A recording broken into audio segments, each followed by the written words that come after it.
We would also hold over S 2992, the American Innovation Choice Online Act, because this bill is on the agenda for the first time. So I'm going to speak about that bill. I introduced under Senator Klobuchar's leadership, along with many of my colleagues on the committee. The legislation will promote competition on dominant big tech platforms.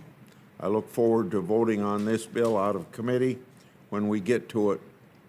With respect to nominations, I plan to support Judge Stark, Corley, Judge Stark, Judge Corley, Ms. Brennan, and Judge Ruiz.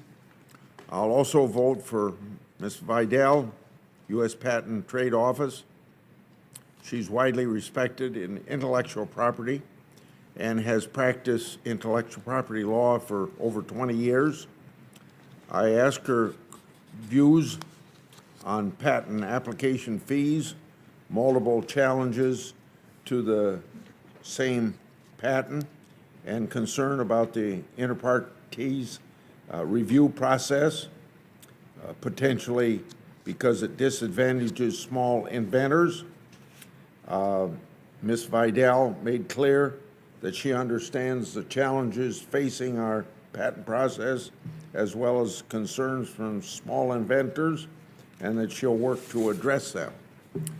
I'd also like to return to a discussion that we had at our executive business meeting December 9th.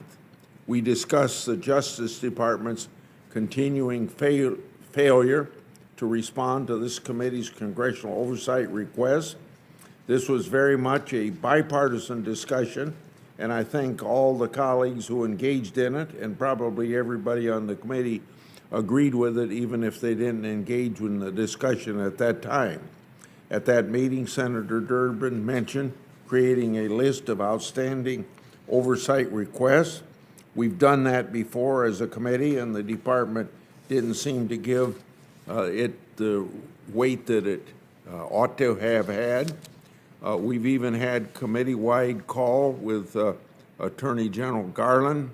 That call didn't result in any changes in the department's unresponsive posture towards this committee. In other words, thumbing their nose at the constitutional oversight responsibilities that we have. Nevertheless, this week, Republican members transmitted outstanding department requests to Senator Durbin for a second time. We're interested in concrete solutions, not just the rhetoric that we're getting from the department. So I look forward to the continued discussion with you, Senator Durbin, to advance this committee's oversight responsibilities, which it seems to be broad bipartisan support that the department is not responding appropriately. Let me say, Senator Grassley, as I have before, that we would require of this Justice Department, as we would expect this committee to require of any Justice Department, a responsive approach to any of our inquiries. It starts with the committee and oversight hearings. We've had an oversight hearing and we'll have more with Merrick Garland. For the last 4 years, unfortunately, in the previous administration, we did not. But I think we are trying to resume our position as the Oversight Committee, active Oversight Committee for the Judiciary and the Department of Justice. They have shown some responsiveness. You probably were notified, as I was, that this week one of the things that we've requested, the good time credits rule, is being submitted for approval. It's something that you and I have written to the department about in the past, and they are responding. They are responding to some letters from you and other members, but they can do better. Let's see the notes here. I think we covered that. The chairman's please. right on two respects in regard to what Garland told us this week so far.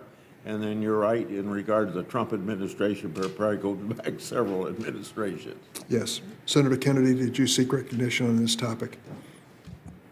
I did, Mr. Chairman.